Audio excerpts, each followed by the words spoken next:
Hello friends, welcome back to my channel.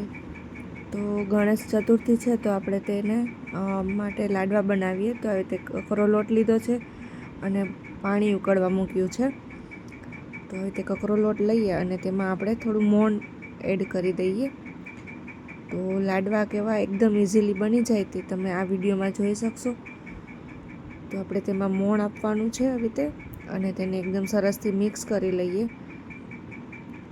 તો એકદમ સરળ અને ઇઝી બની જાય એ રીતના રેસીપી છે.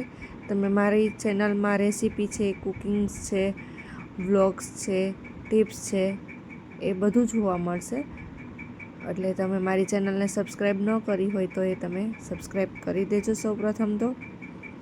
આવી રીતે મોણ આપી દીધું છે. ત્યારબાદ જે પાણી ગરમ કર્યું હતું તેને આપણે તેમાં એડ કરી અને આપણે તેને સરસથી લોટ બાંધી લેવાનો છે. આવી રીતે લોટ બંધાઈ ગયો છે. તો હવે તેના મુઠિયા બનાવી લઈએ. તો જુઓ, આવી રીતે મુઠિયા બનાવવાના છે. લોટ એકદમ કઠણ પણ નથી રાખવાનો અને ઢીલો પણ નથી રાખવાનો, આવી રીતે રાખવાનો છે. તો મુઠિયા બની ગયા છે. તો હવે તેને આપણે તેલમાં તળી લઈએ. તળાઈ જાય ત્યાર પછી આપણે આવી રીતે કટકા કરી અને તેને મિક્સર જારમાં ભૂકો કરી લઈશું. તો મિક્સરમાં ક્રશ કરી લીધું છે. તો હવે તેનો ભૂકો થઈ જાય. બહુ ઝીણો ભૂકો પણ નથી કરવાનો અને જાડો પણ નથી. ત્યારબાદ આપણે આવી રીતે ચાળણીની મદદથી આપણે તેને ચારી લઈશું અને તેમાં મેં થોડી ખાંડ એડ કરી છે. ખાંડનો ભૂકો છે જુઓ, અને ગોળની પાઈ કરી છે. ઘી લીધું છે અને તેમાં ગોળની પાઈ કરી છે. તો એ આપણે તેમાં એડ કરી દઈશું.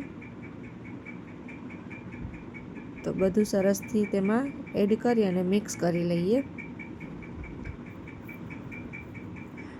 2 થી 3 મિનિટ માટે તેને એકદમ આપણે સરસથી આવી રીતે મિક્સ કરવાનું રહેશે.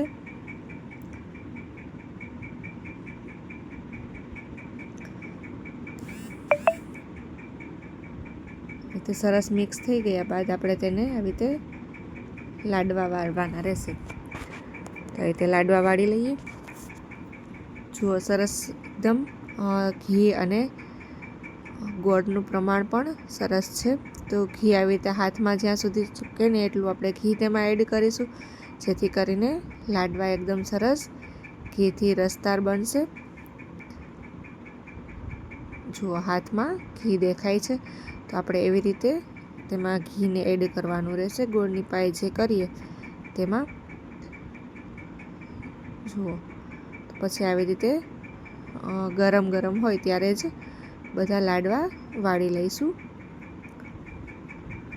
તો ખૂબ જ સરસ રીતે મિક્સ થઈ ગયું છે. તો હવે લાડવા બનાવવાની શરૂઆત કરી દઈએ. તો જુઓ, આવી રીતે વાળવાના રહેશે. તમે લાડવાને આવી રીતે આમ ગોળ પણ વાળી શકો છો. પછી તેના માટે ઓલા આવે છે સ્ટેન્ડ જેવા, તો એ પણ લઈ અને તમે તેને ડિઝાઇન આપી શકો છો. તમે આવી રીતે જાતે પણ વાળી શકો છો. અને અમારે ત્યાં રીતે ગણેશ ચોથના પાવલી સિક્કા પણ નાખે છે, જેથી કરીને એવું કહેવામાં આવે છે કે ગણેશજીની કોના ઉપર કૃપા છે અને કોણ નસીબનું ખાતા હોય એવું કહેવામાં આવે છે. તો આવી રીતે સિક્કો પણ એડ કરી દીધો છે પાવલીને. તો તમારે સાઈડ એવું બધા માનવામાં આવે છે કે નહીં તે તમે મને કમેન્ટમાં જણાવજો કે કોને કોને એવું માનવામાં આવે છે. તો જુઓ, અમારે ત્યાં તો એવું બધું માને છે. તો તમારે ત્યાં માને છે કે નહીં એ તમે મને કમેન્ટમાં લખી અને જણાવજો. તો આવી રીતે બધા જ લાડવાને વાળી લઈએ સરસથી.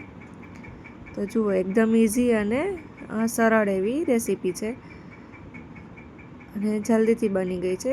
એમાં બહુ ટાઈમ પણ નથી લાગતો. તો આવી રીતે તમે ઘરે બનાવી શકો છો. તો કોને કોને લાડવા પસંદ છે એ પણ મને કમેન્ટમાં જણાવજો. અમારા ઘરે તો બધાને ખૂબ જ ભાવે છે. તમને ભાવે છે કે નહીં તે તમે મને જણાવો. તો ફ્રેન્ડ્સ, આ મારી રેસીપી તમને કેવી લાગી છે એ પણ મને જણાવજો. તો આપણે મળીએ નેક્સ્ટ ટિપ્સમાં, રેસીપીમાં.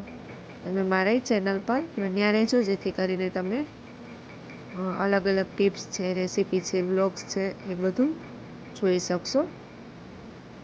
અને જો તમારે પણ નવી છે કાંઈ રેસીપી જાણવી હોય તે મને કમેન્ટમાં જણાવજો, એ પણ આ ચેનલ પર મૂકવામાં આવશે.